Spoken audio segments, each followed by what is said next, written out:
Don't do it. Think of your family. Think of your wife and your children. Think of all those people who will miss you after they read your book. I was watching a video documenting people walking the streets of Japan. This was a video that happened in 1906 or 1908. And so it's a very old video, obviously grainy black and white footage. And the people were dressed in robes. And I just couldn't help but notice how lively and full of life the people in the footage were. It just kind of made me think that they were ghosts of the past. They were a reflection of our past because they are no longer among us, these people. And now here we are the ghosts of the future, because when you look at an ant, it's only alive for a couple days, but to an ant it feels like a lifetime, whereas for us it seems like such a short amount of time. We live for very many years, and it feels like we live a sufficient, adequate duration of life. It actually feels like a lifespan, a lifetime.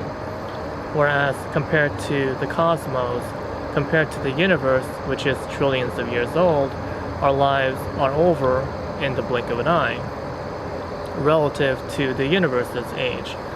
And so by that same logic, in the blink of an eye, there are people in the future watching us and saying, hey, look how lively, how full of life they appear, and yet they are ghosts of our past. Go ahead, keep talking about your abstract stuff. Don't you think you should be standing here and I should be standing there? Why? Say hi to the people in the future, Andy. What do you want to tell them? Can an ant tell that we're just giant creatures? Like we could tell dinosaurs are enormous versions of lizards? I'm not sure how insects perceive us, so when we do end up walking on them and stepping on them, can they tell that we're just gigantic organisms? Or to them, does it feel like a natural disaster? Could they make sense of what's happening to them? Doesn't matter, they're on the brink of death, Andy. And they're dying. Wonder, when natural disasters happen to us, like tornadoes, is it just some being in a dimension that we cannot make out? Because we're limited to 3 dimensions. We can't even predict the weather. The weather is so unpredictable, just like ants can't predict if human beings are going to be walking down the street on any given moment. So my brother's always sending me videos, and it's like a way to bond. He sends me videos like from ABC and whatnot, like the most random collection of videos like you've ever seen. And yet again he sent me this video like 50 minutes long. It's about this Korean like brother and sister who were who were adopted when they were kids, and then they were finally reunited. And I was watching it, and the girl's from California and the brother's from Oregon, and the girl was just talking normally, and the brother was like crying, going, I didn't even know I had a sister, right? And it was just really heartfelt and sweet. I only had time to watch the first minute. I'm probably gonna, oh my god, that's so cute! I'm probably gonna watch the rest of the 50 minutes later.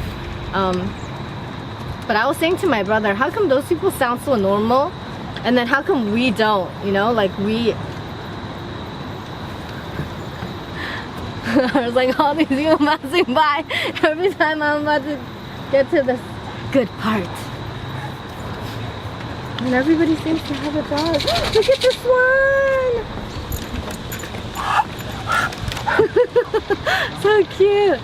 Yeah, so I was saying, how come we can't be normal like them, you know? Like she sounds totally like normal, and then the brother was like, I didn't know I had a sister, and he was crying, and it was just so sweet.